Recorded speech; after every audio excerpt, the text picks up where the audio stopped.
Hello MIT 822, this is Jared Mumley with Module 5 about creating good visualizations. I think it's really important to have a good visualization, especially in this modern age where we have so many cool opportunities to create easily accessible content with hypermedia text.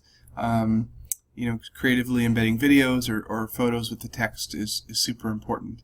And actually quite easy, to be honest. So I'm going to show you one or two examples of ways that I've been able to make good visualizations, and maybe just one example of one way that that bad visualizations can happen as well. So the first I want to show you is a page from my personal website that I'm still developing, which is part of the reason why it's not a great visualization. Wow, I'm having a hard time with that word tonight.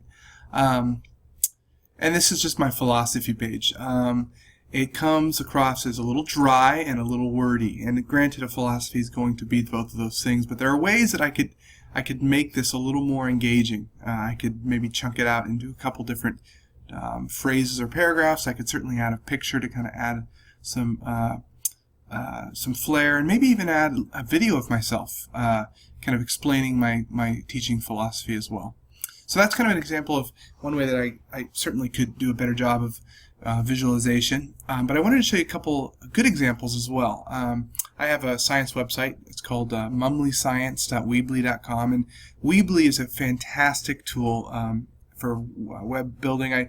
I've used Google Pages before. I've used Wix a little bit, but honestly, Weebly so far has been incredible, and they have beautiful templates, and the templates are designed for good visualizations. They're designed to look good and to be engaging, and so if you put in your elements into those templates and you have good pictures and those kinds of things, generally you'll be successful. So the first is just my home page for Mumley Science, and there's not a lot to it other than a header photo of a galaxy and a little message from me, but a couple interesting videos and a poster about 21st century skills. So just, there's some videos students can look at that kind of introduce some good questions about science. There's a list of skills that scientists, 21st century skills that I want my students to have as scientists, and then of course a little blurb, which isn't too wordy. So I think it's a decently designed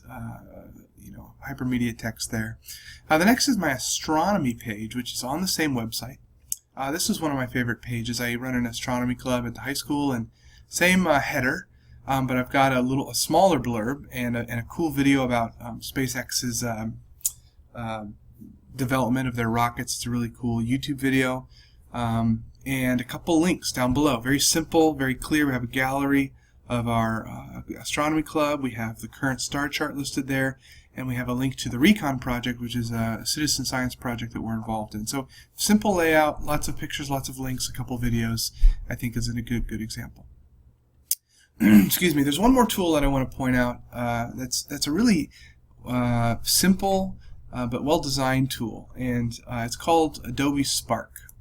Adobe Spark is just a very simple web-based presentation tool that I think is best used when you have quality photographs.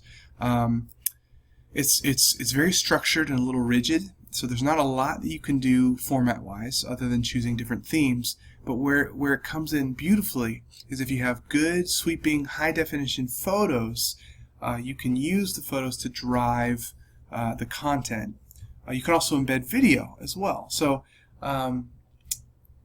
it's a nice way to kind of put some heavy visualization media onto a website. So this is a project I created for a different class, but it's a really good example. There's a nice header with a title there and beautiful picture, and you just sweep down and the photos kind of glide in, if you will. There's obviously some place for some text. Like I said, the text is not ideal as far as being able to edit it or modify it, but it's just a really nice, simple design that creates somewhat of an engaging visualization. You can embed YouTube videos and play them right from here and add some more photos. So I wanted to use that as an example as an alternative tool to just a simple Weebly website. But I think that these websites like Wix, like Weebly, like Google Pages are really the future of hypermedia text because they're versatile. You can link things in there. You can post videos. There's so much you can do in these web pages, and in creating them in an interesting and engaging way, like I think that I have some of my pages, is going to get kids really engaged with the content. So I hope you enjoyed those examples. I have the ISDE standards that are relevant to this project listed in the comments, and I'd love to get your feedback. Thanks. Bye.